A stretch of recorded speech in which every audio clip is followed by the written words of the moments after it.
Welcome to Riddhi's mini blog. হঠাৎ করে রাত্রে খবর পাই যে বাবা রাত্রে থেকেই জানি কেমন করছে, শরীরটা ঠিক লাগছে না, খেতে পারছে না, আর কেমন জানি একটু অ্যাবনর্মাল বিহেভিয়ার করছে। বাড়িতে শুধু মা আর আমার এক ভাই, কাজিন ব্রাদার, ওরা একটু ভয় পাচ্ছিল জন্যই বললাম যে রাত্র হলেও নিয়ে গিয়ে অ্যাডমিট করিয়ে দে, ঘরে রাখাটা একটু রিস্কি হয়ে যাচ্ছে। ডক্টরসদের পাশে থাকবে, বলতে পারবে কি হয়েছে। রাত্রে নিয়ে গিয়ে অ্যাডমিট করিয়ে দিল। আমাদের বরপেটা থেকে গোয়ালপাড়া খুব একটা দূর না, কিন্তু তাও রাত্রের জার্নিটা আমরা অ্যাভয়েড করে সকালবেলা পৌঁছে গেলাম বাবার কাছে। গিয়ে দেখলাম সত্যি ঠিকই একটু অ্যাবনর্মাল বিহেভ করছে। তত অবধি আমরা জানি না অ্যাকচুয়ালি বাবার সাথে কি হয়ে গেল, কারণ আমি শুধু একদিন আগেই বাড়ি থেকে ফিরেছিলাম। বাবার এমনিও অনেক কিছু প্রবলেম চলছে, ডায়ালিসিস চলছে, এর ওপরেও যে আরেকবার এরকম হয়ে যাবে করে ধারণা করতে পারিনি। এমআরআই রিপোর্টে ধরা পড়ল ওনার নাকি ব্রেন স্ট্রোক করেছিল। সো 2 দিন রেখে সব টেস্ট করিয়ে বাড়ি নিয়ে চলে এলাম। আমার ছেলে দেখো, নাতি এখন লাঠি হয়ে গেছে।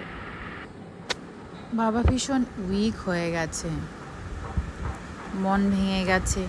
এককালে বাবা একাই খুব স্ট্রং ছিল, সব কিছু একাই করত, কিন্তু এখন এত ডিপেন্ডেন্ট হয়ে গেছে যে ওনাকে খাইয়ে দিতে হচ্ছে, বসিয়ে দিতে হচ্ছে, শুইয়ে দিতে হচ্ছে, হাঁটাতে হচ্ছে ধরে ধরে। সেজন্য সবসময়ই বাবার মন খারাপ থাকে। বাবার এই নিয়ে 4-5 বার হয়ে গেল স্ট্রোক হয়েছে, কিন্তু স্টিল বাবা ফাইট করছে। ওনার বডি এখন অবধি অ্যাক্টিভ আছে, উনি একদম বিছানায় পড়ে যায়নি। তো অনেক স্ট্রং আমার বাবা। এটাই বুঝি লাইফ সার্কেল বলে। ছোট্টবেলা বাবা আমাদেরকে যা যা করিয়ে দিত, এখন আমাদের পালা বাবার জন্য তা করার। মনটা ভালো না লাগাতে মন্দিরে চলে গিয়েছিলাম। সেদিন নাকি কৃষ্ণ জন্মাষ্টমী। অ্যাকচুয়ালি এত হুলস্থুল হয়ে যাচ্ছিল যে ভালোই লাগছিল না। মন্দিরে গিয়ে একটু ঠাকুরের কাছে বসে ভালো লাগলো। এটা হয়েছে গোয়ালপাড়ার ইসকন মন্দির, গড়িয়া মঠ। তো কৃষ্ণ জন্মাষ্টমী পালন হচ্ছিল সেখানে। সব ছোট বাচ্চারা রাধা কৃষ্ণ সেজে এসেছিল।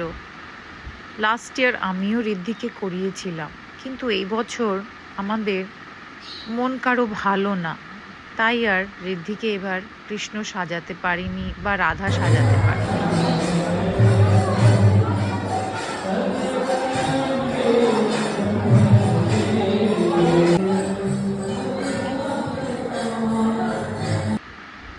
একটা ভিডিও নিলাম, কৃষ্ণ ঠাকুরের আশীর্বাদ নিয়ে এলাম যে বাবাকে খুব তাড়াতাড়ি সুস্থ করে দাও।